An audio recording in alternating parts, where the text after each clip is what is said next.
Deep Sea Embers Chapter 301-310. A ship rose from the sea in a spectacular fashion, materializing before Vanna and Nina with its swaying body and otherworldly hue. Nina was dumbfounded, taking several seconds to react before exclaiming, "Ah! A ship just emerged." She turned to Vanna and said quickly, "I must tell Uncle Duncan." Before she finished speaking, the girl had already spun around and dashed across the deck like the wind, heading towards the stern. Vanna, however, continued to gaze intently at the eerie ship that had suddenly surfaced, observing the signs of decay and age, as well as every detail of the ship's body. She noticed a row of large letters on one side of the ship's bow. The letters were severely corroded and covered with grime, making them difficult to discern, but she managed to read them. Obsidian. The mysterious ship's sudden appearance on the sea surface caused quite a stir, and Nina and Vanna weren't the only ones who noticed. In no time, the others who had been resting in the cabin also gathered on the deck, including Morris, Shirley, Dog, and Alice. They approached the bow in amazement, gazing at the strange ship not far away, speculating about its origins, and soon, Duncan joined them on the bow's deck with Nina. "Mr. Duncan," Vanna said as soon as she saw him, "there are no signs of life on that ship. It might be a ghost ship." When she uttered the words, "ghost ship," the young inquisitor's expression turned somewhat peculiar. "Fellow travelers," Duncan replied nonchalantly, then looked up at the ghost ship, which seemed to be only half the size of their own vessel.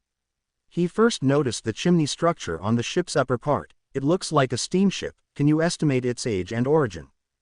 "No need to guess," Morris's voice suddenly interjected from the side. The old scholar's gaze fixed on the distant sea, his eyes filled with complexity. "I saw its name. Obsidian, a steamboat that sank in the cold sea 6 years ago."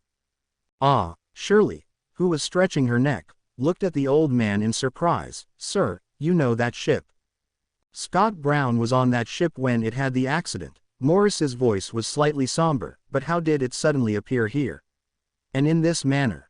Alice, who had been listening to the others' conversation, looked at the distant Obsidian, and then back at Morris and Duncan. After contemplating for a long time, she finally asked, "Captain, is this normal? Do sunken ships float back up from the sea?" "This is, of course, not normal." Duncan glanced at her. "This is called a ghost ship, and I suspect it's not just any ghost ship." He was speaking when suddenly Goathead's voice echoed in his mind. "Captain, should we fire a couple of shots? The cannons are in an ideal position at this angle and distance, and are eager to fire a few rounds over there." "Hold them off." Duncan cut off Goathead without hesitation. After pondering for a moment, he turned to those around him. "We need to go over there and investigate."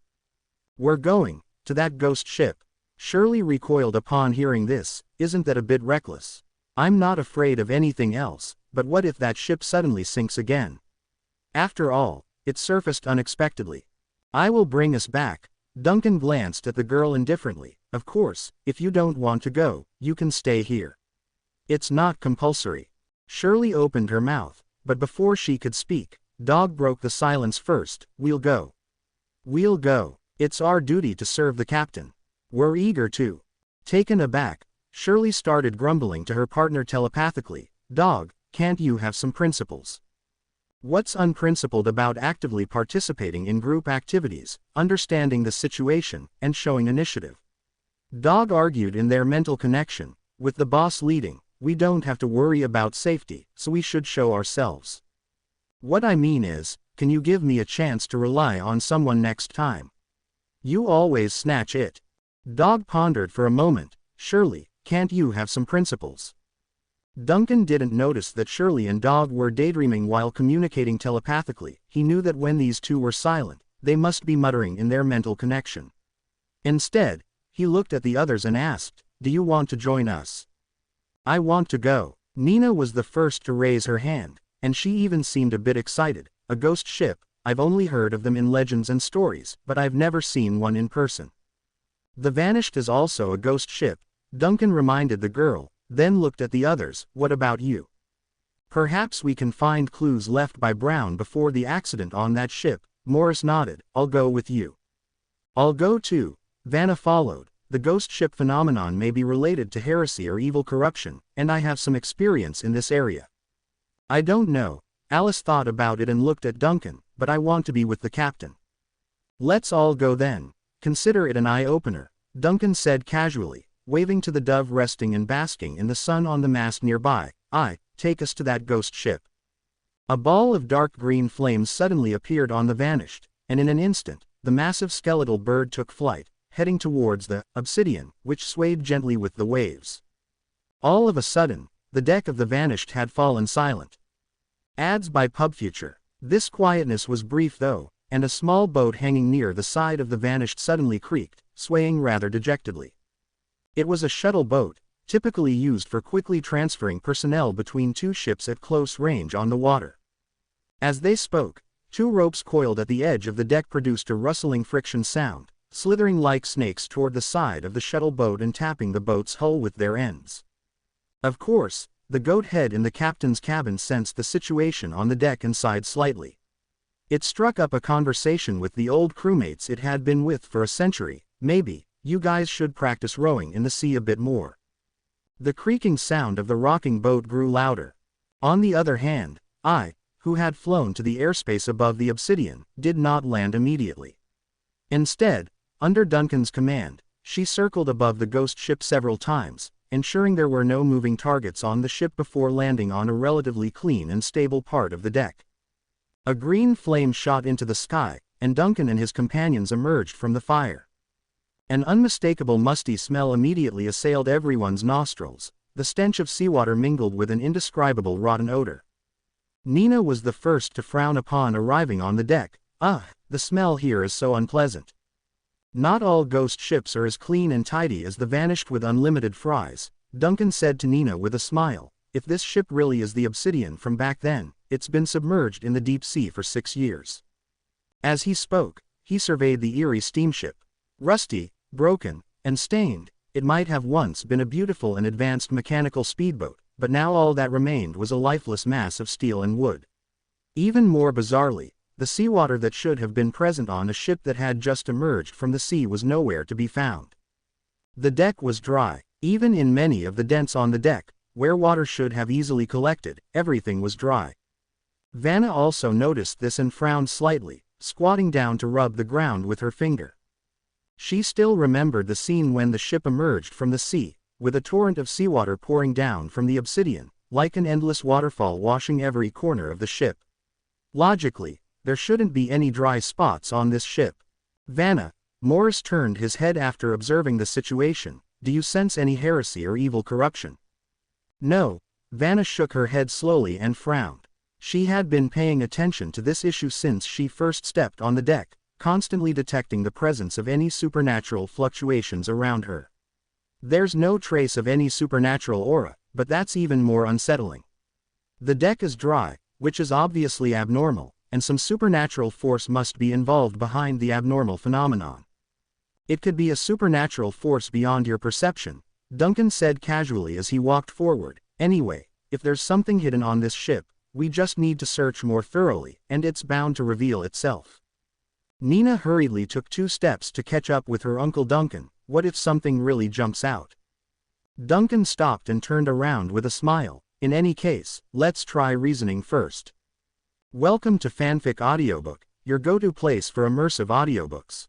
If you enjoy the content, don't forget to like the video and subscribe to our channel for more amazing stories. The deck area of the obsidian was limited and easily visible, so the group quickly completed their search of the entire deck area without finding anything suspicious. Aside from the fact that the areas that should have been damp with accumulated water were now unnaturally dry, the deck of the obsidian looked no different from an ordinary derelict ship, severely rusted, uneven, damaged in many places, but not to the extent of complete collapse. After inspecting the deck area, Duncan decided to enter the cabin of the ship. Thankfully, they quickly found a large door leading to the cabin. It was a rusty iron door embedded in a white wall. The door handle was severely decayed, and the lock had long been ruined by the seawater, leaving the door tightly shut, obviously impossible to open by conventional means. Morris stepped forward to examine the state of the door. then abandoned the idea of opening it normally and turned to the others. We might have to use a bit of force. Allow me, Vanna volunteered without waiting for others to speak up. Everyone else, step back a bit to avoid being injured by debris. Shirley, Alice, and the others obediently backed away while Duncan merely shifted a couple of steps to the side to avoid getting his clothes dirty. With curious eyes, they watched the female warrior approach the completely rusted iron door and then tapped it lightly with her hand. With a short hum, a large hole collapsed and shattered in the center, sending numerous fragments to scatter and tear apart before the main segment disintegrated into dust. Vanna then reached out and tore a few more pieces of the remaining steel from the door frame, like tearing paper, and casually tossed them aside. Shirley and Dog watched this scene, dumbfounded, and after a while, they broke the silence in unison. Damn, is she even human?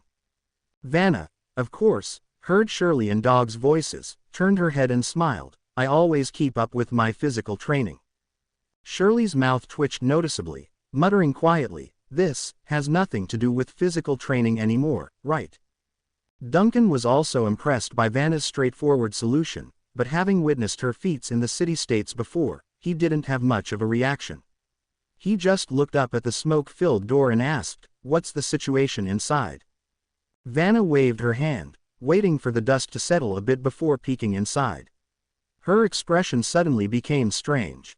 After a few seconds, she stepped back and turned to Duncan. Inside, there's another door. Another door. Duncan was taken aback for a moment, took a few steps to look for himself, and sure enough, he saw another rusty iron door standing right in front of him, only a few meters away from the outer door. However, the space between the two doors was neither a corridor nor a foyer, nor did it resemble a specially designed security partition.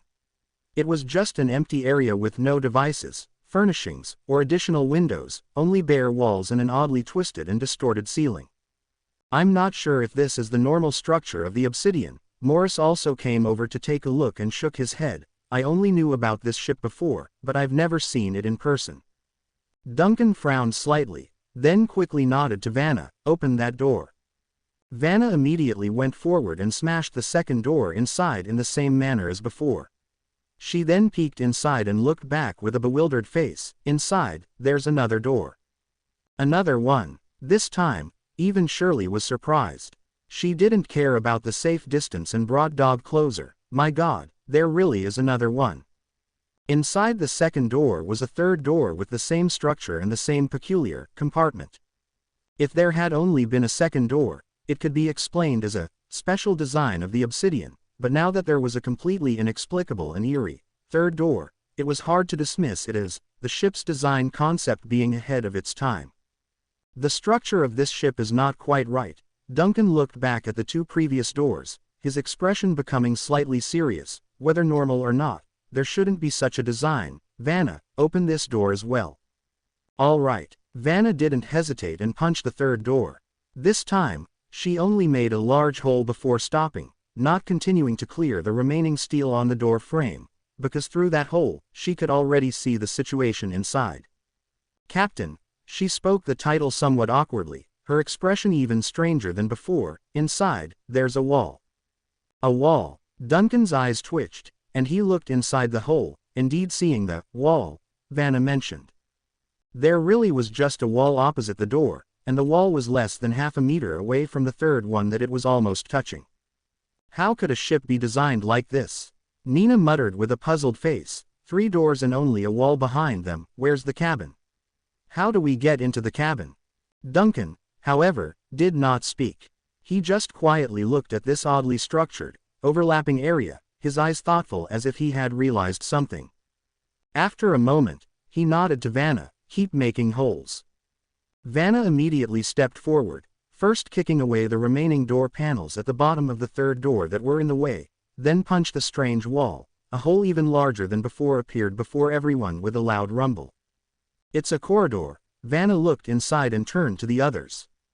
Great. Shirley immediately sighed in relief. Finally, something normal. It's upside down. Vanna interrupted Shirley before she could finish. The ceiling is under our feet, and the floor is above our heads. Shirley. Damn. Ads by PubFuture. As Vanna said, there was only an upside-down corridor behind that wall. Just like the previous 3 repeating doors, there was no normal structure inside the ghost ship's cabin. This ship has been twisted. Even a knowledgeable scholar like Morris was a bit at a loss at this point. He looked at the corridor structure across the wall in disbelief and muttered, "What has twisted the obsidian like this?" "Let's think differently," Duncan interrupted the old scholar. "Is this really the obsidian?" Morris suddenly looked up, astonished, at Duncan. "You mean?"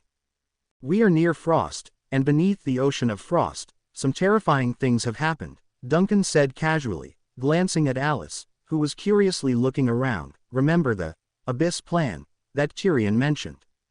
I remember, Alice nodded vigorously, "and a bunch of submarines and stuff." "Remembering that much is enough," Duncan said while patting Alice's head. "Don't nod anymore, it's already shaking."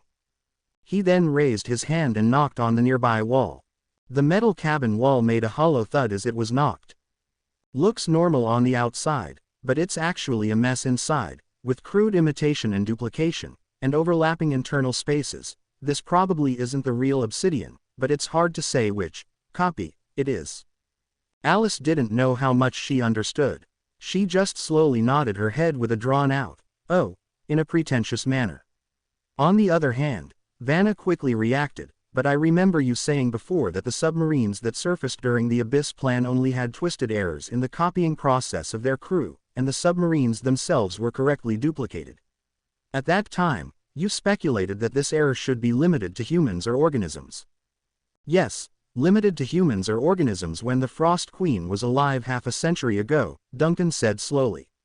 "So the situation now is obviously worse. The duplication is no longer limited to the 3rd submarine, and the distortion has extended to the inorganic domain, whatever is in the depths of Frost's ocean. It has clearly become active again after 50 years of silence, and its influence and intensity are far beyond what they were half a century ago." Shirley blinked as she listened. Everyone on the Vanished had heard about the Abyss plan from the captain, so they all knew how strange and sinister it was. This made her subconsciously mutter, I'm getting nervous. Think differently. The captain is investigating this matter. I think it shouldn't be us who should be nervous." Dog also muttered softly, "Don't scare yourself, my heart rate is going up too." Shirley was startled. "Dog, do you have a heart?" "I'm a demon with a heart." "A heart is not the same thing as a heart. Isn't your chest empty?" "What if there's something inside that's jumping?" "Do you want to check?" "No, that won't work." Duncan didn't pay attention to the increasingly bizarre murmurs around him. Instead, he simply speculated about the situation of the ghost ship and focused on the corridor that led to an unknown destination. After a brief moment of contemplation, he walked towards the large hole that Vanna had blasted. "Let's go inside and check it out." Duncan carried eye on his shoulder as he led the way through the large hole and into the twisted corridor. The others followed, with Vanna overseeing the rear to guard against any surprise attacks. Upon entering, they quickly discovered that the place was more bizarre than they had anticipated. The corridor wasn't merely twisted, it was chaotic and peculiar in every way. Doors of various sizes were randomly embedded in the walls on either side, some right side up and others upside down. Round portholes occasionally appeared, but the windows faced a wall, door, or another window. Odd geometric protrusions jutted out from the walls or floor as if they were parts of rooms from elsewhere that had mistakenly merged with the corridor. The interior of the obsidian resembled the entrails of a monstrous beast that had been surgically altered by a terrifying doctor, its organs contorted and piled up, connecting haphazardly. Rooms intersected, doors askew, and exits and entrances were randomly connected in this main artery-like corridor. The end of this corridor held unknown darkness. The ghost ship's interior was eerily quiet, with only the sound of footsteps on the floor, which should have been the ceiling, echoing through the vessel. Amidst these sounds, something else seemed to be mixed in. Nina and Shirley appeared nervous, while Alice remained composed. It wasn't that the doll was courageous, she simply lacked common sense. All her sailing experiences came from the equally eerie and bizarre Vanished, so she wasn't frightened by the ghost ship's interior. They walked for an indeterminate amount of time, the lengthy corridor stretching endlessly into the darkness, and the area ahead grew increasingly dim. Duncan prodded the dove on his shoulder. Light. I suddenly screeched. Take up this solar-powered battle axe. Embrace the glory of battle. With the dove's squawk, a bright green flame erupted from its body, and the blazing fire instantly dispelled the darkness in the corridor. Vanna stared in astonishment, whispering to Morris ahead of her, "This dove, can it really be used like this?" Morris's tone was particularly indifferent. "The captain uses it like this all the time. Sometimes when the dove is not around, he would use himself as a light source." Vanna. But before she could marvel at the disparity between the legendary Captain Duncan and the real Duncan, a sudden noise interrupted everyone's actions. Thump, thump, thump. It sounded like muffled knocking, coming from behind a nearby door. Everyone stopped instantly, their eyes focusing on the source of the sound. It was a blue door with the words, "Captain's Room," written on it. In a typical ship's structure, the captain's room obviously shouldn't be located here. However, on this ghost ship, where everything was in utter disarray and the various cabin entrances were haphazardly strewn about, any door could appear anywhere. Thump, thump, thump. The knocking sound came again, clearer and more urgent than before. It was as if there was a survivor behind the door, trapped after the shipwreck, desperately pounding on the door for help upon hearing the sounds in the corridor. Vanna silently gripped the giant sword on her back. Shirley slightly lifted the black chain in her hand. Nina hid behind Alice, and Alice held her head up with her hands. Duncan, expressionless, approached the door. The knocking continued without pause. However, Duncan didn't seem to have any intention of opening the door. Instead, he bent his fingers and knocked back. The knocking from inside suddenly stopped, as if the person making the noise was startled. After a few seconds of silence, a hoarse, deep voice broke the silence from behind the blue door. "Is there anyone out there?" "Yes," Duncan said flatly. "Ah, thank goodness. I am the captain of the Obsidian. I don't know what happened to the ship, but I am trapped," the hoarse, deep voice immediately said. "Kind sir outside the door, what is your name? Can you help me open the door?" "Just call me Duncan," Duncan said, signaling the others behind him to stay calm. "Before opening the door, I want to confirm, are you really the captain of the Obsidian?" "Of course. My name is Cristo Babelli. You can find my name and certificate number at the Port Authority." "My certificate is in the room," the voice said immediately.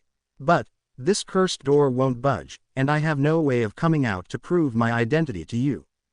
"Next question." Duncan ignored the person's ramblings and continued, "What year is it?" "This year." The voice inside the door was taken aback, likely finding the question odd, but still answered, "Of course, it's 1894.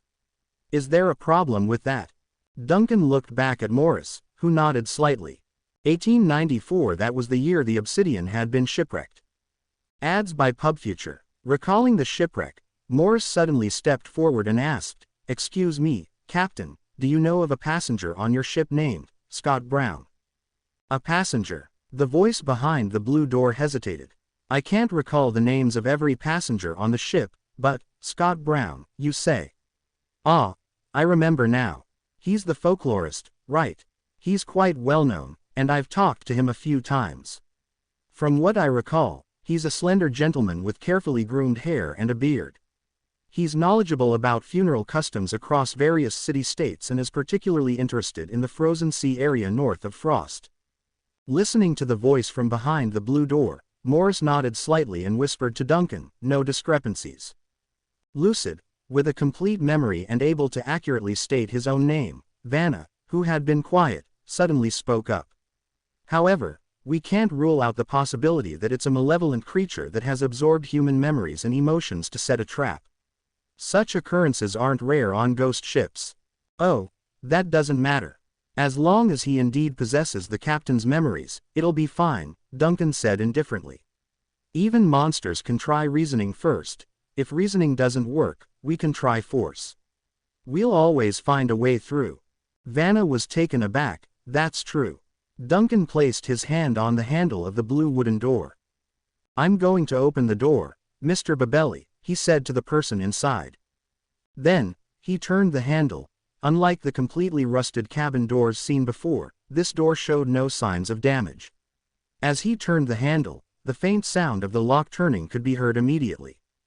The door opened. Under the slightly tense gazes of everyone, Duncan pushed the door open. A chaotic and upside-down room appeared before their eyes. All the walls were twisted, the ceiling seemed to be collapsing, and the room's original furnishings were randomly fused to the nearby walls and floor as if buried by wood and metal. The exposed parts were all incomplete, like half a table or half a chair.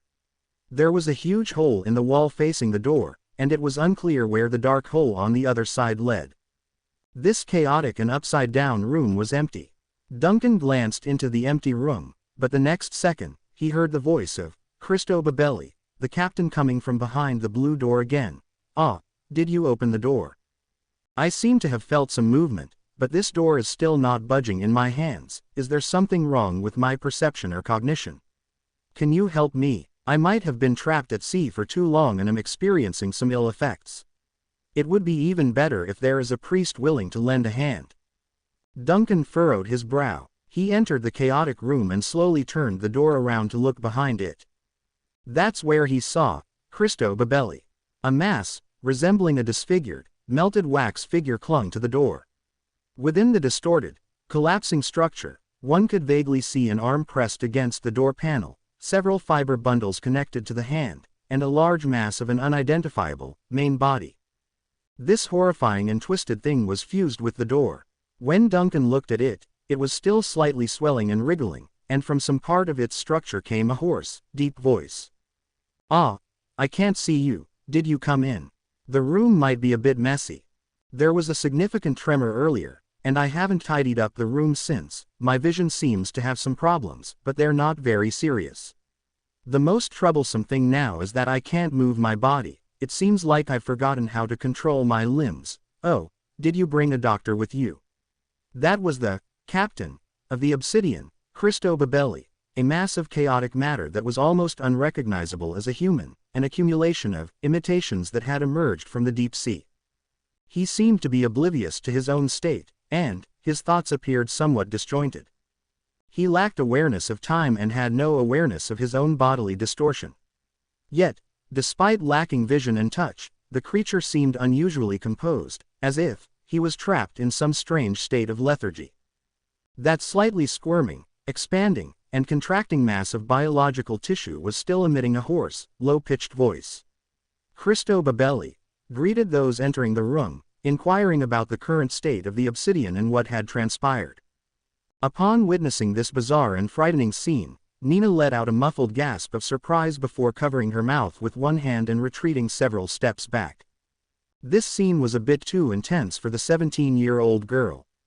"The Obsidian had an accident, but we still don't know the cause," Duncan replied to the Captain Cristo, while contemplating how to address the situation.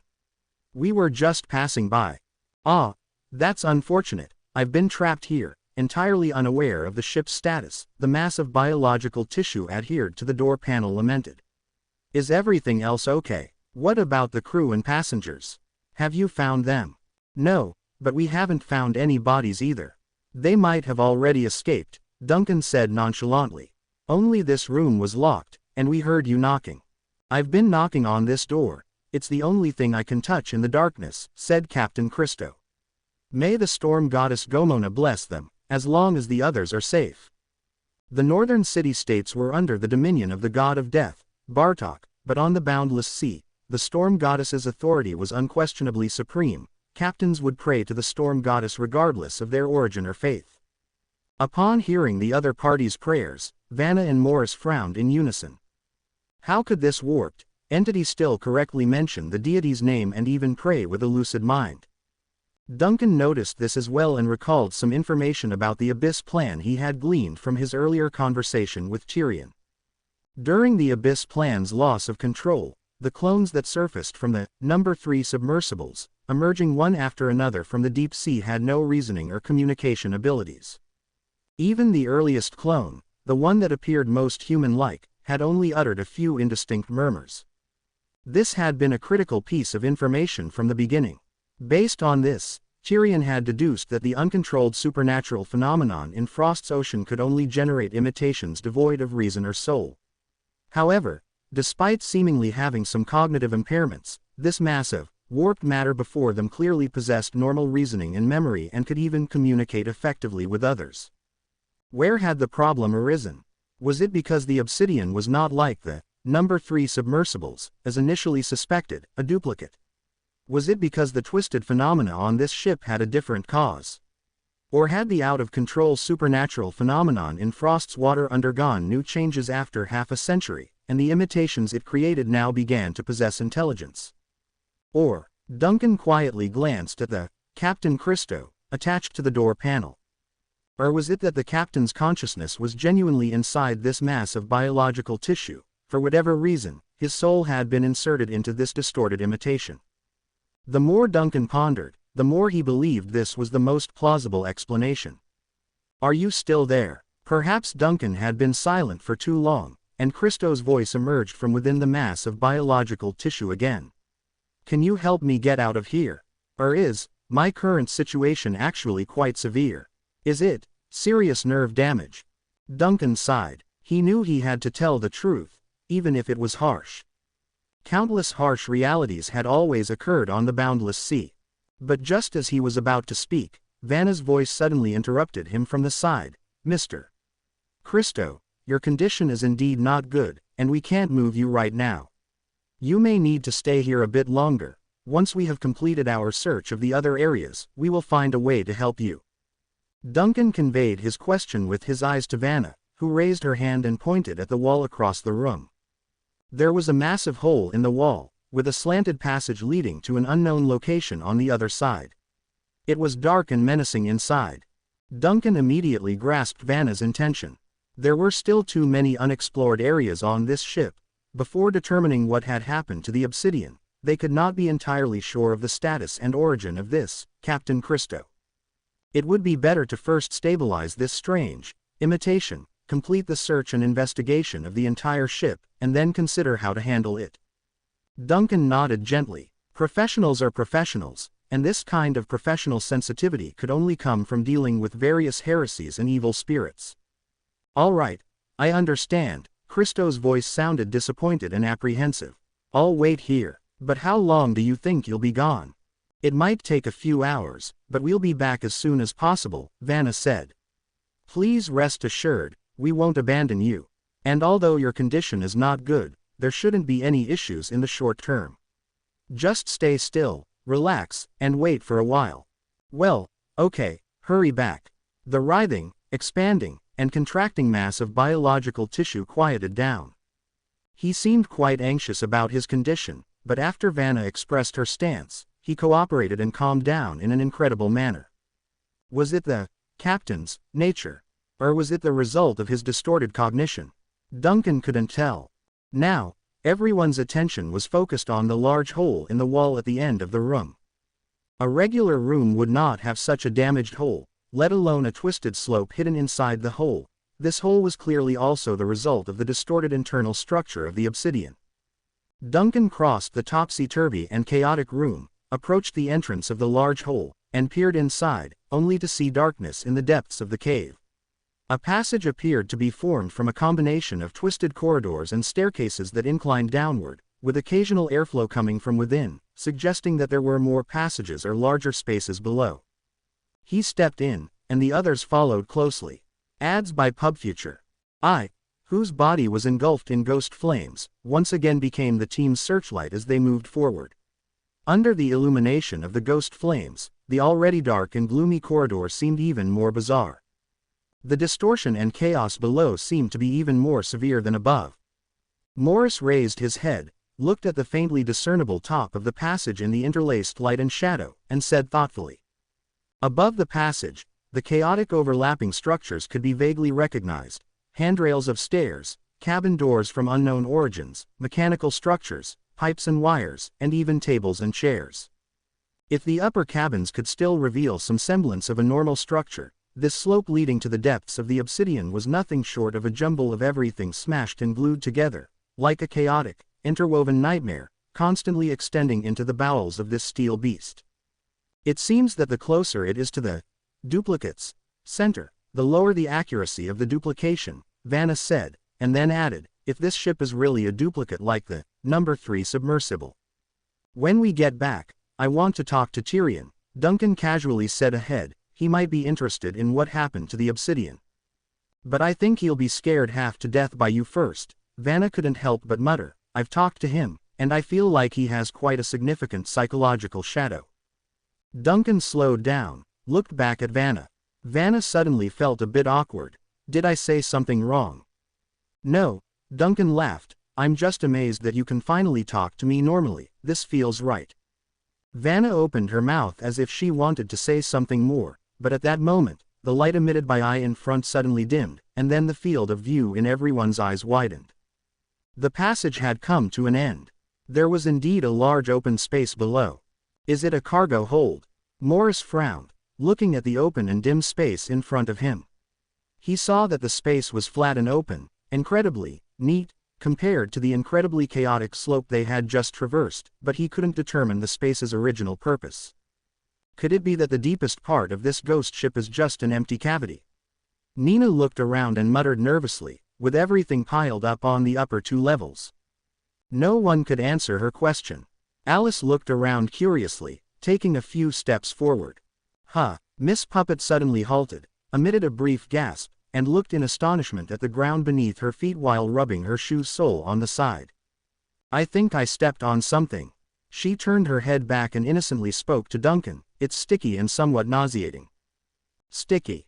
Duncan furrowed his brow, promptly approached Alice's side, and examined the spot where her foot had just landed. He observed a dark, sludge-like substance, with Alice's faint shoe print visible in the thick and sticky material. However, the shoe print was vanishing quickly. This sludge was squirming. It was alive. After realizing that what Alice had stepped on was not mud but a type of living organism, most people at the scene instantly felt a chilling sensation. Duncan found the wriggling substance on the floor quite repulsive. Then, he heard Nina's voice coming from nearby. There's some here too. And over here, Shirley immediately exclaimed. There's a large patch of it, and it's still moving. In this mysterious and vast space, there were patches of that dark, mud-like, yet slowly wriggling strange substance everywhere. It's all around us. Vanna had already silently unsheathed the huge sword from her back, and while looking around the extremely spacious cabin, with a slightly furrowed brow, she said in an exceptionally serious tone, "May the goddess protect us. What on earth is this?" Morris suppressed his discomfort and squatted down beside a slightly wriggling mud. Then by unfolding the pocket knife he carried, the old scholar turned over the edge of the sticky substance and frowned deeply. I've never seen anything like this, nor have I seen any record of it in any book. The knowledgeable old scholar's tone was full of confusion and unease. It looks like a living thing, but its texture is no different from mud, and it seems to have no trace of intelligence. It does somewhat resemble something described by Tyrion in one of the number 3 submersibles, Duncan casually said while looking deeper into the spacious cabin. Nina approached the edge of the group, where under the dim light cast by Eye's fire, there was a particularly lively mud undulating slowly in a depression in the floor. She stood by the pit, bending to watch the nauseating substance curiously. She was a little nervous, but her curiosity was much stronger than her anxiety. And then, the next second, the mud suddenly moved. As if responding to Nina's gaze or as if a blind, senseless creature had finally been disturbed by the large group of uninvited guests in the cabin, the mud's surging speed suddenly increased. Next, a large amount of gas emerged from within, and bubbles rolled on the surface of the mud. Nina was startled, and before she could react, the mud suddenly stood up. It was as if a low-level soft-bodied creature suddenly had bones. The dark, viscous substance rose straight from the pit, its surface rapidly hardening, coagulating, and changing color. In just the blink of an eye, it took on an almost human silhouette, and in the next instant, its top differentiated into something resembling a skull, even revealing a human face. It was a face that resembled Nina's by about 60 or 70%. Nina was instantly frightened and screamed. Even if she wasn't timid and cheerful and strong, she was still just a teenage girl. Faced with such a terrifying and bizarre scene, she was naturally hugely frightened, so much so that her mind went blank. Without thinking, she instinctively raised her hand and swung it, trying to push the horrible thing away from her sight. The nearest one to react was Shirley, who heard Nina's exclamation, followed by a deafening explosion before a flash of intense heat filled her and Dog's entire field of vision. Accompanying the flash was a heat shockwave sweeping across, like standing near an erupting volcano. Nina had only slapped it, a very brief slap. However, this slap created a fireball that nearly melted and evaporated the entire spherical space within a 12-meter radius in front of her. Duncan turned his head and saw the fiery ball quickly dissipate in midair in front of Nina, with bright molten metal flowing in front of her, and the girl seemed to be still stunned, standing motionless in front of the terrifying molten pit. What happened? Duncan immediately came to Nina's side, placing a hand on her shoulder as the residual heat waves rose around him. Just now, the mud suddenly stood up and turned into my appearance. I got startled. Nina regained her senses at this moment, shrinking her neck, her face filled with shock, pointing in the direction of the strange object. Then I hit it. And then it was gone, Nina said with a mournful face, seemingly still frightened. I couldn't control my strength, and this whole area turned into molten iron. Duncan expressionlessly glanced at the molten pit on the ground and the molten metal flowing down the nearby walls and then at the still nervous, sun fragment. No matter what had just popped up and startled Nina, there was no doubt that it was the most severely injured. A slap at 6,000 degrees Celsius would leave even the evil gods of subspace with a lifelong psychological shadow. But he still patted Nina's hair, comforting the frightened girl. Don't be afraid, it's okay, you've destroyed that thing. As he spoke, he turned his head to look at the other shaken people. Shirley was holding Dog, trembling. Morris was quietly pounding his chest. Alice had just picked up her head. Only Vanna was the calmest. She looked at Duncan and shrugged. I'll never suddenly talk to Nina from behind again, said the Inquisitor who had once killed her way through an entire city-state with a serious face. It's just a small accident. Duncan helplessly rubbed Nina's hair, and then his gaze fell back on the mud nearby that had not been affected by Nina's solar fist. His expression changed slightly the next second. Wait, something's not right with these things. With Duncan's reminder, the others finally noticed the changes in the mud spread all over the cabin. All the mud had stopped moving. Ads by PubFuture. These things, constantly squirming and changing shape like soft-bodied creatures not long ago, had all stopped at some unknown point, becoming dry lumps as if the mud had lost water. All the edges of the lumps extended small, branch-like protrusions as if something had tried to escape from the mud and left a trace indicating its escape direction during the process. Vanna's gaze quickly swept across the surroundings, and within a few seconds, she discovered that the traces extending from the edges of all the mud appeared to point in the same direction, in the depths of the dark and vast cabin. There's something in that direction, Vanna said immediately, tightening her grip on the huge sword in her hand. Simultaneously, Duncan also cast his gaze towards the darkest depths. A thin, faint green flame line quietly extended under his feet. When the flame line touched the dried and solidified mud on the floor, it instantly burned brightly, turning into one bonfire after another. These bonfires spread rapidly throughout the cabin, instantly illuminating many previously dark areas. Duncan watched the spread of the bonfires, and confirmed his initial guess in his heart. These mud-like substances were the condensation of supernatural powers. And as the ghost flames gradually spread, this cabin, which was too wide to be illuminated by eyes' flames, finally revealed more secrets to everyone. They saw the pitted and terrifying cabin walls in the distance as if they had been gnawed on by some acidic substance or corrosive creature. They saw the ropes, pipes, and suspicious dark red fiber bundles hanging from the ceiling. They saw even more lifeless mud lumps, and in the deepest part of the cabin, a huge, indistinctly shaped object was lurking there in an unsettling posture, its edges seemingly still slowly squirming. Duncan hesitated briefly before taking steps towards the large and strange pile. He didn't let his ghost flames invade and burn the pile. Although he knew it should also be burnable firewood, he didn't intend to recklessly destroy any clues before figuring out what it was. The others hesitated noticeably, but seeing Duncan stride forward, they quickly followed. Thump. Just as Duncan was halfway there, a sudden sound made everyone subconsciously stop in their tracks. Morris looked up in the direction of the sound, realizing that the thumping sound, like a heartbeat, was coming from deep within the dark pile several meters high. Duncan also stopped, carefully observing the strange object and sensing the fluctuations in the aura around it. It didn't give him any sense of danger, so he took a few more steps forward. Thump, thump. More distinct and powerful heartbeat sounds came from deep within the pile. Its edges seemed to squirm even more noticeably than before, and even the entire surface began to slowly undulate. Duncan furrowed his brows, and just then, he heard Shirley's voice suddenly behind him. "Dog, what's wrong with you?" Dog staggered unsteadily for a few steps before finally coming to a stop. Waves of pitch-black smoke rose from the gaps in his bones, and his entire body seemed to tremble spasmodically while those blood-red eye sockets flickered intermittently. Seeing such an obvious and abnormal reaction, Shirley was naturally startled. She immediately stopped and anxiously called out Dog's name while shaking his massive head.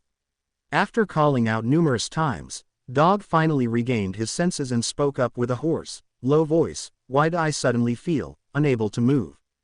Are you okay?" Duncan approached at that moment, frowning at the clearly unwell dark hound, concern evident in his voice. "Is something wrong with you?" "I don't feel unwell." Dog's head wobbled as if it might fall asleep any moment. "I just feel weak, and I really don't want to get close to that pile of stuff." "Really don't want to get close?"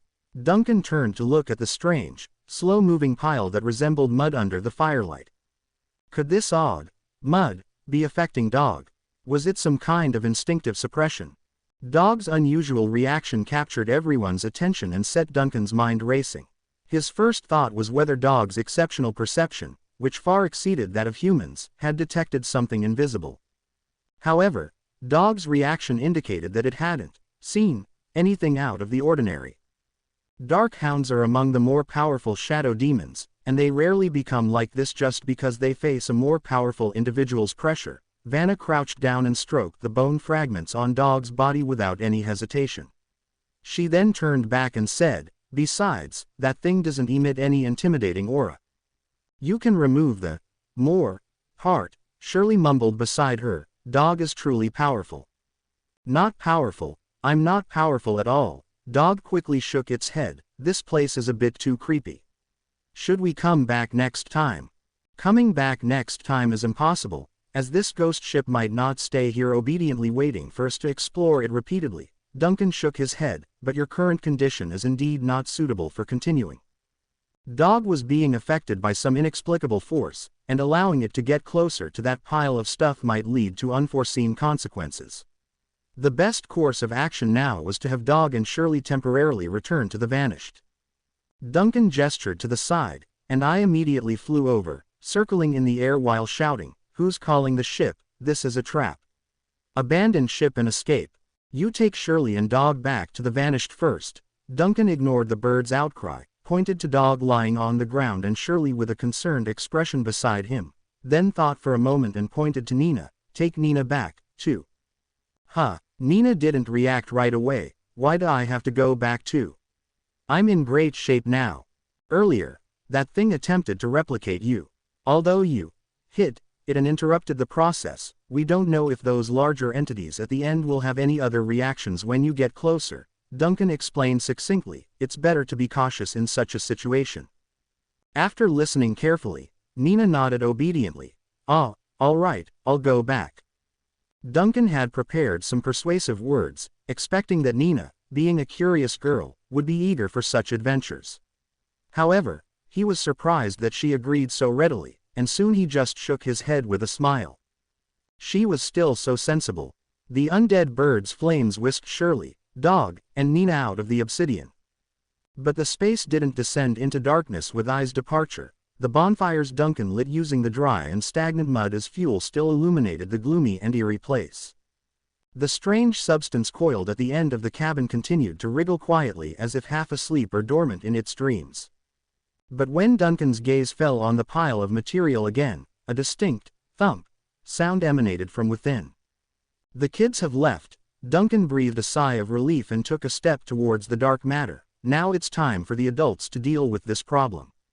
His steps were unhesitant, and as he approached, the previously seemingly asleep wriggling matter immediately responded. The wriggling at its edges became more pronounced, its surface expansion and contraction more frequent, and the pulsating sounds from within grew faster and louder. It had completely turned into a clear rhythmic heartbeat when he was within the last 10 meters. Thump, thump, thump, the distinct and powerful heartbeat resounded clearly in the spacious and dim cabin. But besides the continuous heartbeat and the increasingly intense surface wriggling, the pile of material showed no other reactions. Until Duncan stood before it, it merely maintained this vibrant state. By the goddess, what on earth is this blasphemous thing? Vanna frowned deeply, unable to conceal her disgust. Only after getting close enough did she see the material more clearly. It had no outline of a biological entity, its surface flowed like mud, yet from time to time, suspicious indentations emerged in the mud, appearing like half-melted organs, suddenly swollen blood vessels or nerve bundles. While constantly emitting a heartbeat, it also displayed characteristics as if reacting to external stimuli. These characteristics eventually returned to aimless, blind wriggling. From the day she became an inquisitor, Vanna had seen countless heretical evils, but the blasphemy and strangeness of the thing before her still shocked her. Ads by PubFuture. Even Alice next to her seemed dazed. The doll-like girl stared at the material for a long time before saying, "It doesn't look like it can be cooked." Vanna immediately stared at Alice with wide eyes. She was shocked once again. On the other hand, Morris displayed the meticulousness and curiosity that a scholar should have. He seemed to ignore the psychological discomfort and aversion, and after getting close to the material, he studied it carefully for a while. Then, he suddenly noticed something during its expansion and contraction process. It seems there's something wrapped inside. Just now, Duncan hesitated for a moment before noticing the clue Morris had discovered. At the edge of the pile of mud, there seemed to be a small piece of something resembling a fragment of clothing. Was this constantly wriggling mud just a layer of covering? Upon realizing this, Duncan immediately extended his hand and pointed at the wriggling object. Numerous bonfires burning around the cabin instantly emitted lines of fire, and the ghost flames converged almost in the blink of an eye on the pile of living mud. The fire was brilliant yet precisely controlled.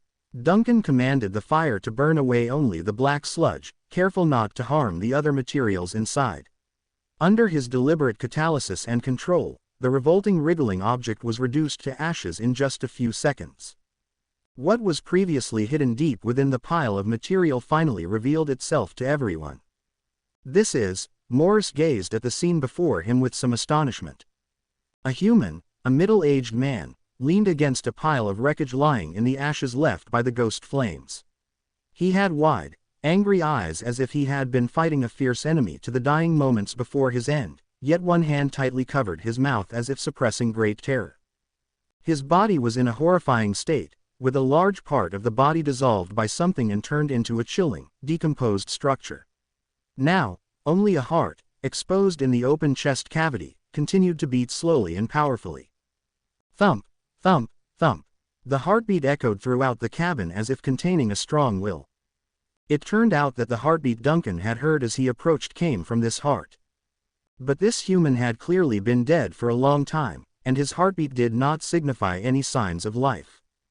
A human. Vanna immediately furrowed her brow and looked cautiously at the middle-aged man who had died in the depths of the obsidian. Is this also a copy created by the obsidian? The body structure is distorted and mutated, which is consistent with the characteristics of a copy, but something seems off, Morris murmured, carefully prodding the remaining limb structure of the corpse with the wand he carried. He examined the fragments of torn clothes, trying to determine their original appearance. These clothes look like a uniform. It is indeed a uniform, Duncan suddenly said, seemingly having discovered something. At this moment, he bent down, ignored the horrifying wreckage, and searched near the beating heart, retrieving something from a piece of broken cloth. It was a small chest badge with an identity and name written on it. "He is the captain of the Obsidian, Cristo Babelli," Duncan said softly, glancing at the chest badge. On the small metal chest badge, the name, Cristo Babelli, was etched in steel, identifying him as the captain of the Obsidian. This badge left the atmosphere at the scene eerie and silent, with the only sound in the spacious cabin being a heart pounding. "Is his name Cristo?" Alice broke the silence after a while, scratching her head, looking puzzled. But the person we saw behind that blue door also said his name was Christo, right? If this ship is from Frost's deep sea, then everything on board could be distorted replicas. Each pile of twisted things here might represent Christo or anyone else on the obsidian at that time, Duncan said calmly, his gaze falling on the wide-eyed middle-aged man on the ground with a hand covering his mouth. The key is this corpse, which is clearly unique. Do you think he's the original? Vanna quickly reacted, looking at Duncan in astonishment. But how could the original be here when the whole ship is obviously twisted and replicated? Our understanding of Frost's deep sea is based on Tyrion's limited memories, and even what Tyrion knows is only part of the information from the early stages of the entire Abyss plan. The entire project has never truly uncovered the secrets of the seabed below 1,000 meters, Duncan shook his head. We know very little about Frost's waters, and our assumptions about the rules for these replicas may be incorrect. Perhaps the original is hidden within the counterfeit shell, or maybe every counterfeit is a manifestation of the original split apart, or even perhaps in the deep sea, there is no distinction between counterfeits and originals. As Vanna listened to Duncan's words, she couldn't help but glance at Alice beside her. But Alice didn't give it much thought. She was just curiously observing the Christo Babeli on the ground. After pondering for a while, she suddenly asked, "Why is he covering his mouth?" "People often react like that when they're scared," Morris said casually, "it's not strange."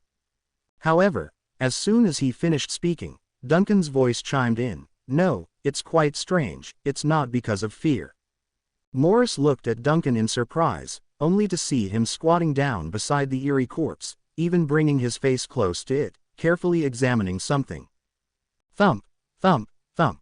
Christo Babeli's heart continued to pound with Duncan's approach, it beat even faster and more forcefully than before. Duncan noticed the change in the heart, but his main focus was still on Captain Christo's face. After careful observation, he suddenly discovered something. There's something in his mouth. Something in his mouth. Morris was taken aback, then saw Duncan reach out to try to pry the corpse's hand away from its mouth. The resistance from the hand surprised Duncan. This corpse was tightly covering its own mouth, as if, even after years of death, it was still consciously resisting something. Initially, Duncan didn't use much force, and as a result, he failed to pry open the hand. He knew that with more force, he should be able to easily overcome the dead man's grip, but he hesitated before continuing. "Mr. Babeli, if you're guarding a secret, you can let go now," Duncan said calmly, looking into the wide, angry eyes. "Leave the rest to me." The hand loosened. Next, the tightly clenched mouth relaxed as well. Vanna and Morris exchanged surprised glances, and then they saw Duncan reaching out, searching for something in Christo's slightly open mouth. A soft, somewhat repulsive sensation met his fingertips. Duncan frowned, suppressing his discomfort as he extracted a lump from the dead man's mouth. It was a thumb-sized piece, dark with faint blue lines, very soft to the touch, like a piece of flesh torn from a larger being. "What is this thing?" Alice was the first to curiously approach, clinging to Duncan's arm as she examined the motionless, black, and blue piece of flesh. Then, her face revealed some revulsion. "Yuck, I don't like this thing." Duncan looked at Alice in surprise. The usually cheerful doll rarely displayed such immediate and clear disgust. As Alice spoke, Vanna quickly frowned as well. "I sense a very disturbing aura from this thing. It reminds me of pollution that has risen from the depths of the world into reality. My intuition tells me that it's best not to keep staring at this thing," Morris added. "This is likely a warning from the God of Wisdom. Don't you feel anything holding it?" "Feel?" "No." Duncan pinched the piece of flesh in his hand. "The touch is a bit repulsive, but I don't experience the exaggerated reaction you're describing." "Oh, that's normal, as your status is different from ours." Morris showed no surprise, then continued, "But one thing is certain, what you hold in your hand is not meant to exist in the real world. It should be the most important clue in this ghost ship." But then his words were cut off midway because everyone had heard the pulsating heart in the air rapidly weakening. Duncan lowered his head, staring at Christo's corroded and twisted chest, and saw the heart that had been forcefully beating just moments ago now covered in a layer of gray. The pounding sound weakened to near silence within a few seconds, and then, Under his gaze, the heart suddenly ignited and turned to ashes in the blink of an eye. Simultaneously, a low, hoarse, and somewhat familiar voice entered everyone's ears. The source of the voice was unclear, and it seemed as if the entire ship was sighing. "Ah, so that's how it is." Ads by PubFuture. Vanna was the first to react. "It's the voice from behind the blue door." Duncan looked at the body on the floor, witnessing the remains of Captain Christo, melting like wax. The remnants, which should have been eroded by seawater 6 years ago, appeared to be compensating for the lost time, turning into jagged bone fragments in an instant. He made up his mind immediately and turned back in the direction they had come from. "Let's retrace our steps." Their return was much quicker than their exploration. The group rapidly moved through the eerily silent and open cabin, through the chaotic and twisted sloping passage, and soon arrived back at the captain's quarters, with the blue door. The door was slightly open, and behind it, the creature claiming to be Christo Babelli, still quietly clung to the wooden plank. Vanna stepped forward, and almost immediately, the creature seemed to sense their presence. Its surface began to wriggle, and it spoke in a hoarse, low voice. "Ah, you're back." "Captain Christo." Vanna steadied herself, trying to keep her tone calm. "We have some matters to discuss." But before she could finish, Christo interrupted her. "I already know, madam, I have remembered." Despite harboring a vague suspicion, Vanna couldn't help but ask, "You remembered?" "If you're referring to my death, then I remember, albeit only partially," Christo said in a low voice. "I am dead, right?" "Certainly." The obsidian sank. "We encountered a storm and an iceberg. We sank down, descending into the boundless darkness. I had no chance of survival." Duncan was silent for a few seconds before abruptly stepping forward. "Do you know what happened in the depths of this ship?" "Depths?" Christo's voice seemed somewhat confused. "Do you recall the specifics of your death?" Duncan asked again. "Did you ever struggle with something? Did anything occur on the ship after it sank into the deep sea?" Christo fell silent as if in thought. Then a slightly regretful voice emerged from the creature. "I'm sorry, I don't remember those details. All I recall is the ship sinking for a very, very long time. Everyone died, and I should have died too, but I kept drifting in the darkness, surrounded by cold and darkness. It was as if I was searching for something in the dark. I don't know how long this chaotic state lasted. When I finally regained my memory, I was knocking on this door." Duncan exchanged glances with the others. Captain Christo had no reason to lie. The captain had only realized that he was dead, but he didn't remember what had transpired in the depths of the obsidian, nor did he know about the demise of the other self in the mysterious space at the bottom of the ship, let alone the origin of the mysterious piece of flesh. The clues seemed to have run dry. But Duncan glanced at the palm of his hand. The dark-colored piece of flesh still lay silently in his hand. He had already made a significant discovery. In the room behind the blue door, Duncan and his companion stood silently while the twisted mass of organic tissue clinging to the door panel remained quiet for a long time. After an undetermined amount of time had passed, Duncan broke the silence. "Is there anything else you need our assistance with?" "I don't seem to have any regrets," Christo's voice came through, "and I can't think of anything to ask for." "What can you do for a soul that has been dead for so many years, kind people?" "What about your family?" Vanna inquired from the side.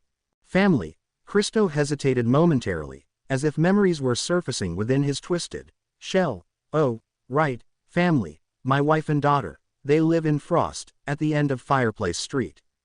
Christo murmured softly, his voice growing fainter as if he was drifting to sleep. But suddenly, he awakened, and his voice became more distinct. "Ah, if you have a chance, please visit them on my behalf, even just to deliver a message. They probably already know what happened to the obsidian." "Is there a specific message you want to convey?" Vanna asked. Christo thought for a long while. Just as Vanna assumed he was falling asleep again, the writhing mass of organic tissue abruptly spoke. "I can't think of any. I can't even remember their faces anymore. Just say good morning to them, and tell them I left without regrets or pain. That's it. We will pass on your message if they still live at that address." Duncan nodded gently, and at the same time, his gaze fell on Christo's slightly swelling and contracting shell. It wasn't an illusion. The life force within the organic tissue was gradually diminishing. Christo's consciousness seemed to be slowly leaving this shell, and a faint layer of gray was spreading along the edge of the tissue. All these changes might be related to the heart in the depths of the obsidian ceasing to beat. It was time to leave. We should go, Duncan said calmly. It's about time. Christo's voice grew slower and more indistinct, but it remained clear. I wish you a smooth journey from here on out. Leave me here. A captain should be with his ship. Actually, we're going to sink this ship before we leave. Duncan hesitated for a few seconds but chose to tell the truth about their next course of action. Captain Christo, you must realize that the obsidian has been contaminated. We can't allow this ship to continue drifting on the boundless sea. It's a threat to ordinary sailors.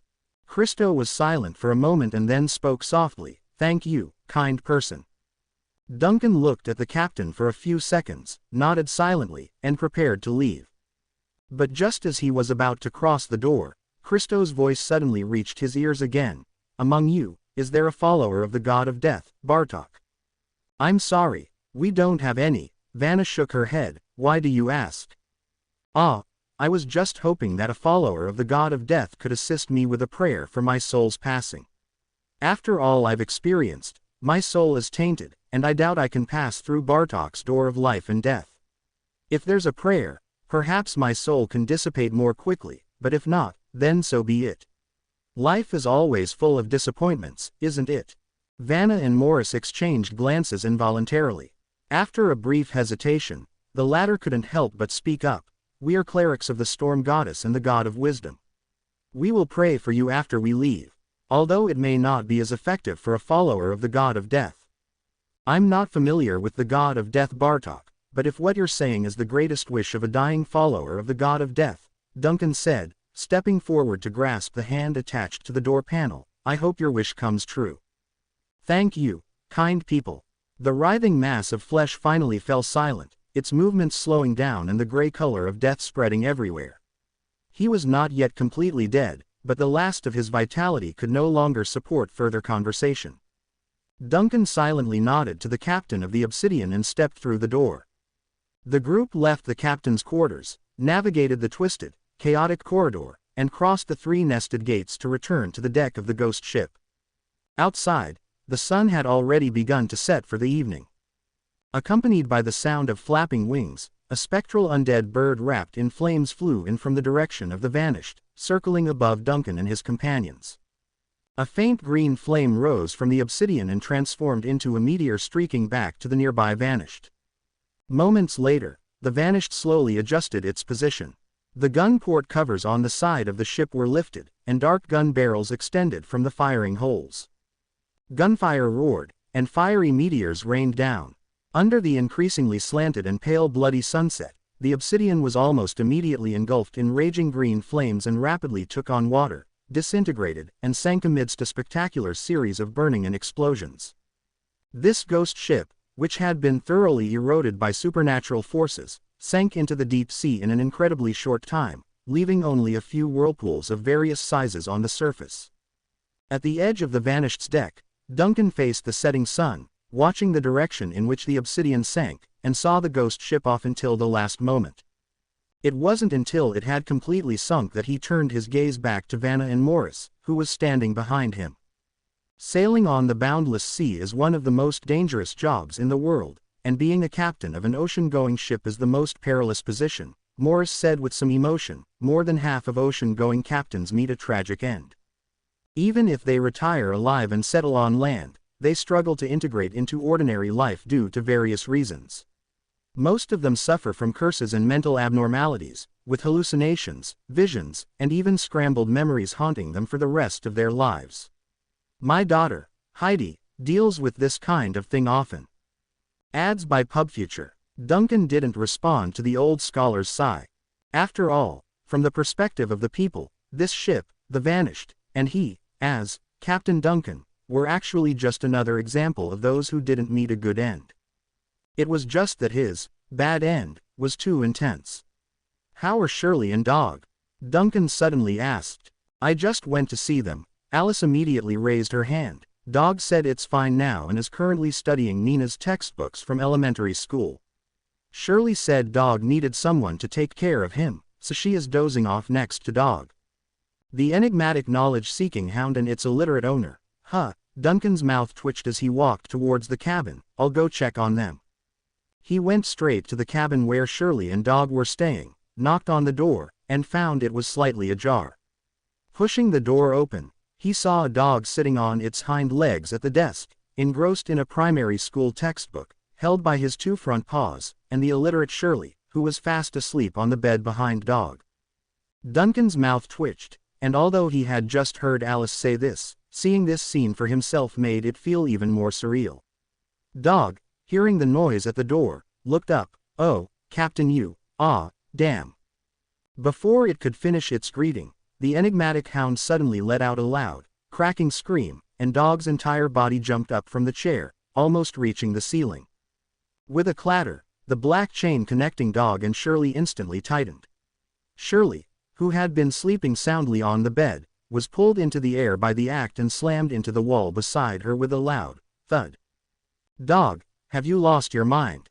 Disoriented from the impact, Shirley immediately jumped up and pounced on Dog. Why did you suddenly? She finally noticed Duncan standing at the door and Dog's terrified expression. Dog, are you all right? Both Shirley and Duncan spoke almost simultaneously. I'm fine. No, wait, there's something. Dog seemed not to have recovered yet, still trembling all over, its eyes constantly shifting as if trying to look at Duncan but instinctively avoiding him.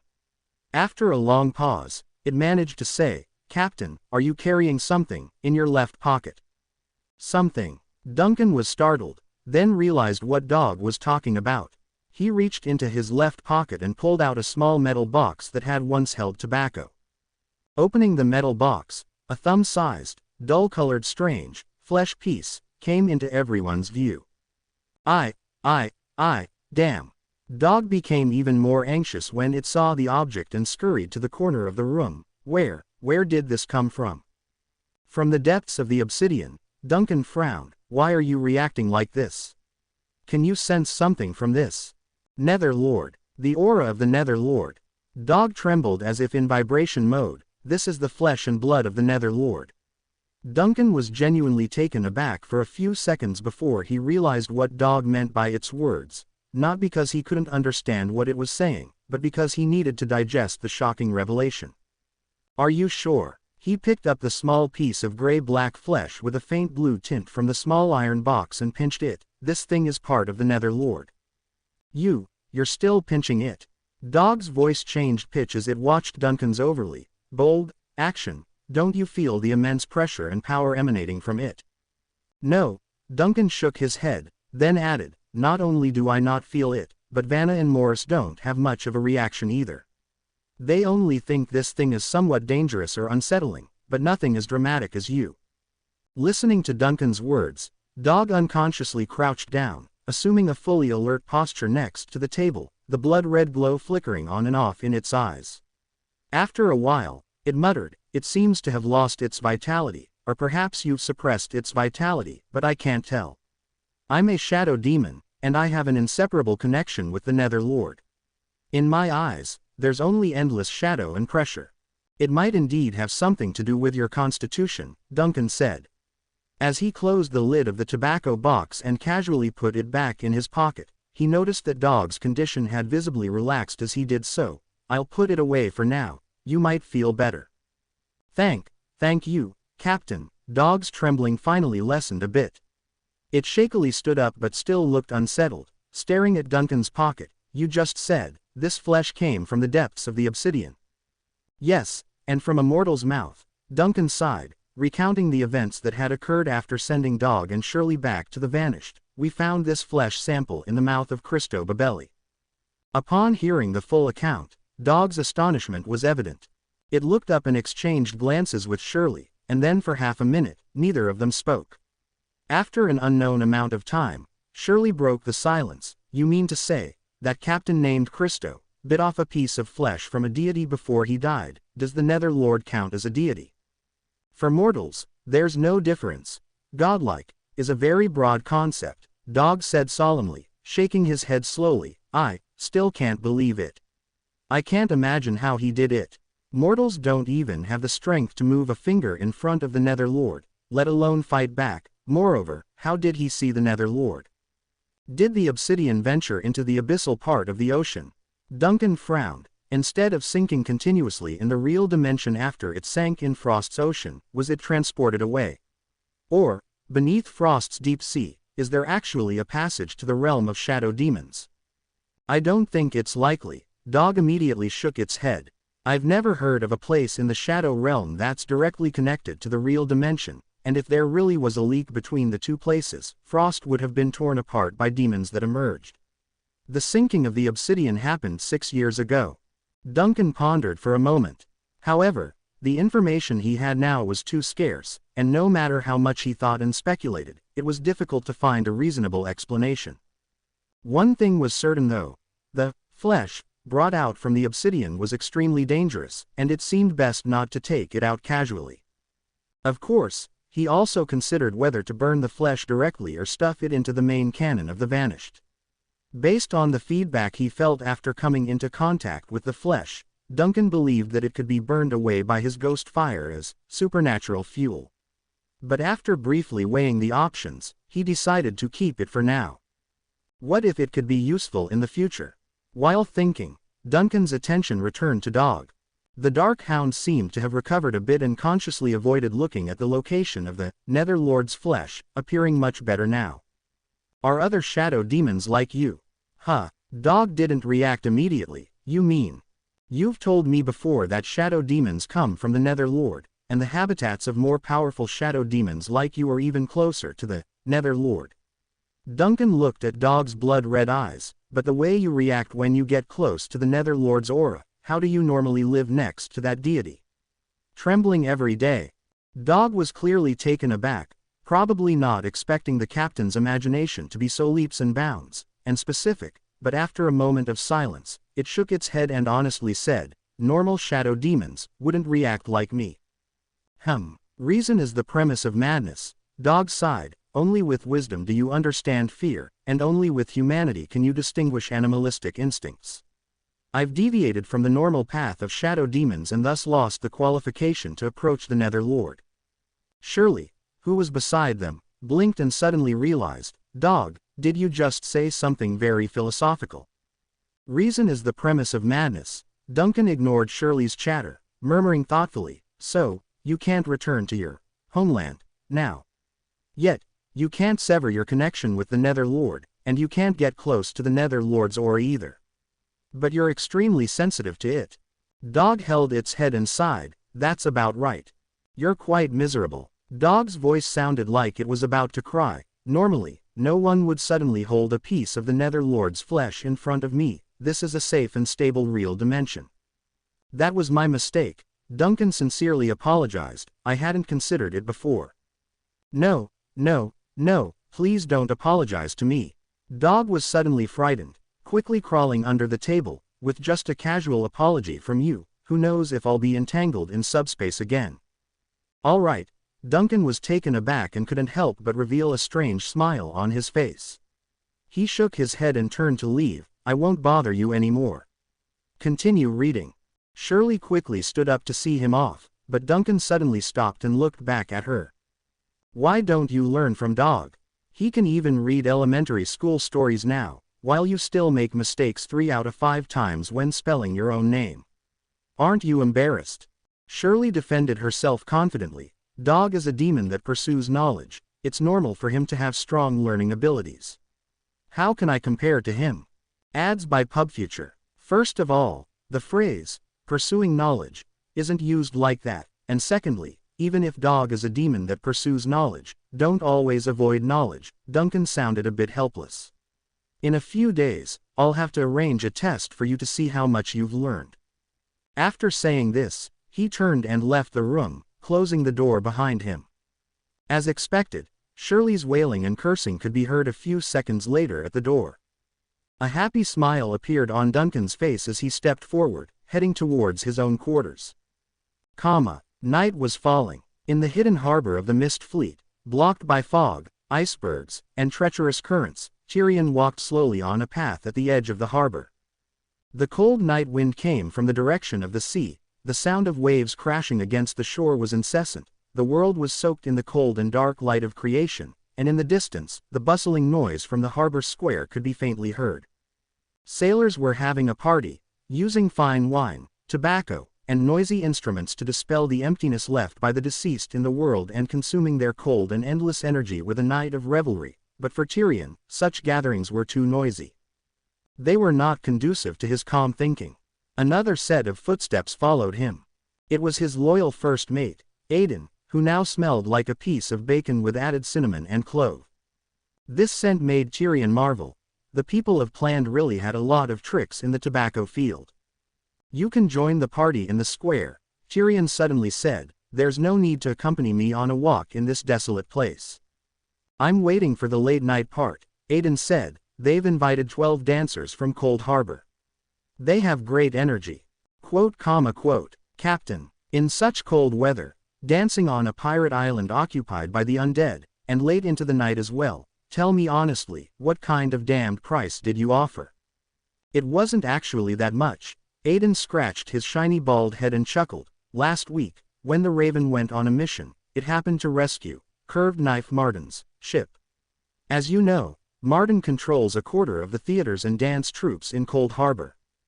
Tyrion, the commander of the Mist Fleet, fell silent for a few seconds in the night wind, pinched his brow, and after a few more seconds, his expression returned to calm. "Let's talk about Dagger Island." "All right, Captain." Ever since the 8th, No. 3 submersible, was salvaged from Frost's waters and brought to Dagger Island near the city-state, the island had been declared a military-restricted zone by the city-state authorities. As a result, the 2 nearby shipping lanes were closed to the public. This naturally sparked speculation among many people, including local Frost residents, shipowners, nearby pirates, and adventurers who were forced to stay away from Dagger Island. They were curious about what had happened on the island and what secrets the Frost authorities were hiding. Many theories emerged, ranging from researching new weapons to conducting dangerous ceremonies, but none were reliable. Very few people in the world still knew about the Abyss Plan. "It's becoming increasingly difficult for our people to gather intelligence on Dagger Island," Aedan said seriously to Tyrion on the small path at the harbor's edge. "The island's security has been tightened recently, and they are even monitoring every inch of the coast. Approaching by diving is no longer feasible, and our spies and insiders have recently been transferred away from key positions. Not exposed, but Dagger Island's current supply and personnel transfers are all completed within a special list controlled by the authorities. We can't intervene. Has it become entirely a military-restricted zone?" Tyrion stopped walking. "Did they discover something from that No. 3 submersible? Or have they already opened the hatch?" "It's hard to say," Aedan shook his head. "However, the last time we got information about the island, we saw an order issued by Frost authorities specifically mentioning not to open the hatch of the submersible, and any samples taken from the outer shell of the submersible must be incinerated after the research is completed. At least from this order, it seems that the city-state's authorities are still very cautious. But this was several days ago, and no one knows whether there have been any changes since then. If they can't obtain investigation results for a long time, and there are more dangerous experimental accidents, the wisest move for Frost authorities should be to dispose of the submersible directly without continuing any research, just like we did back then." Tyrion frowned. "But they're still blockading Dagger Island. It means they definitely want to uncover some secrets from that submersible. In theory, Frost high-ranking officials should know about the Abyss Plan back in the day, or at least they should know about the danger and horror in the deep sea. Knowing is one thing, understanding is another. The descendants can hear the stories of their ancestors from books and oral accounts, but unless they experience it again themselves, they can hardly imagine the fear and helplessness." Tyrion shook his head. "In the face of extraordinary uncontrollable events, humanity's greatest strength is the ability to forget, and its greatest weakness is the same." Aedan looked at his captain, and after remaining silent for more than 10 seconds, he finally spoke up. "Captain, should we take some more proactive actions?"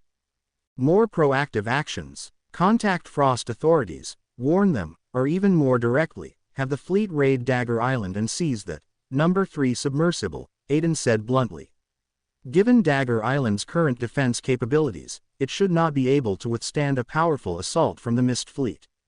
Upon saying this, he paused for a moment and added, otherwise, those clueless individuals tampering with a twisted replica that surfaced from the deep sea might cause significant trouble. It's too worrisome. Tyrion contemplated for a brief moment. After a while, he shook his head. Even if we successfully raid Dagger Island, can you be certain we'll find the location of the Number 3 submersible before Frost's main forces react? The island is quite large. If it takes too long to search, we'll have to face several times the number of city-state navy forces. The sea mist is strong, but not invincible. Besides, he stopped, and the image of the Frost Queen appeared in his mind. The next second, Tyrion immediately halted his wild thoughts, realizing he was drifting off again. It's nothing, he shook his head, I need to think about this more. You'll need to make a decision soon, Aiden nodded, and at that moment, the sound of bells suddenly rang from the direction of the harbor square. The first mate immediately looked towards the source of the sound. Ah, it's late, Captain, why not just go to the square and enjoy yourself? It might help you make a decision. I won't go. Tyrion shook his head instinctively, I'm not interested. It wouldn't hurt to show your face once in a while, Aiden insisted enthusiastically, the dancers aren't something you can see all the time. Their dancing is even more beautiful and agile than the black-tailed rock thrush flying through storms. I meant that I'm not interested in that, Tyrion said helplessly, spreading his hands, and honestly, if I, the captain, were to appear at the party, would the sailors really be able to have fun? Of course they can, Aiden replied casually, you know how thick-skinned those guys are, tough and regenerating. Tyrion. In the end, Aiden still couldn't convince the stubborn captain and went alone to the harbor square to join the party. The pirate island was still bustling with activity after midnight. The sleepless undead had unlimited energy, and the lack of curfews meant plenty to celebrate on the island.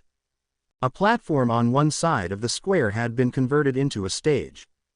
Temporary wooden walls blocked the cold wind from the sea, and the blazing fire pits around the stage somewhat resisted the winter night's chill.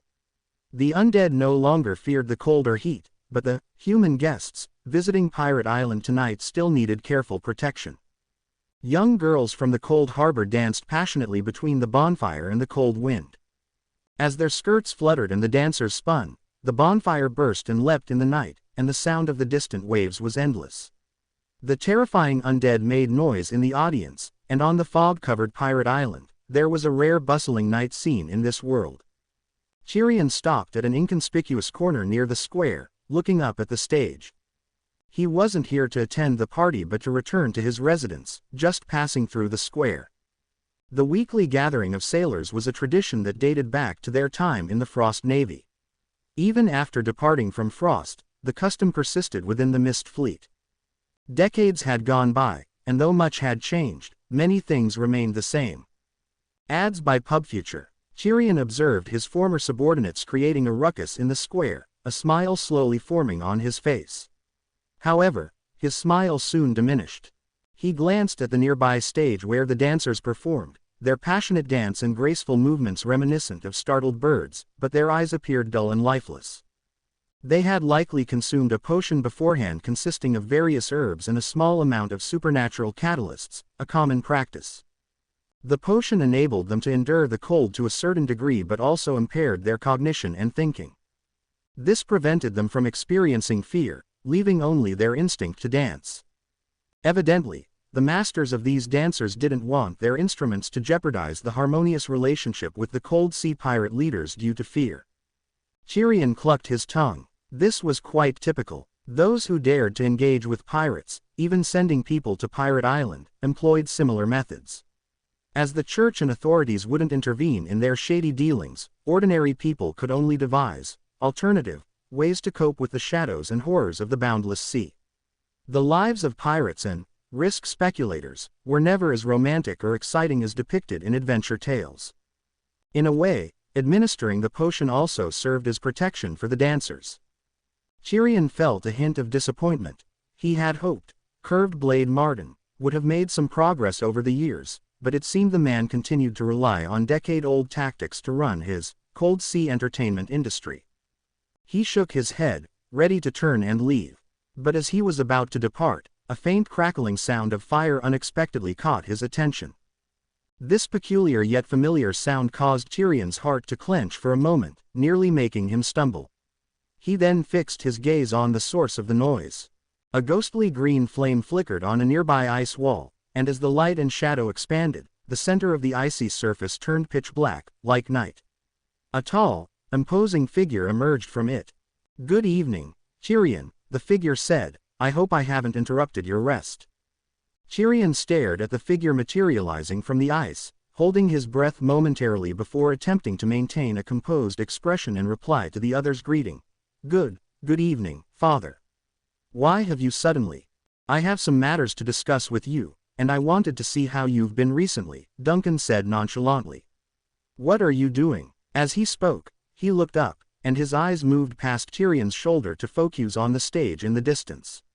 There, his gaze fell upon the young girls wearing thin dresses while dancing despite the cold wind. 6. It's not what you think.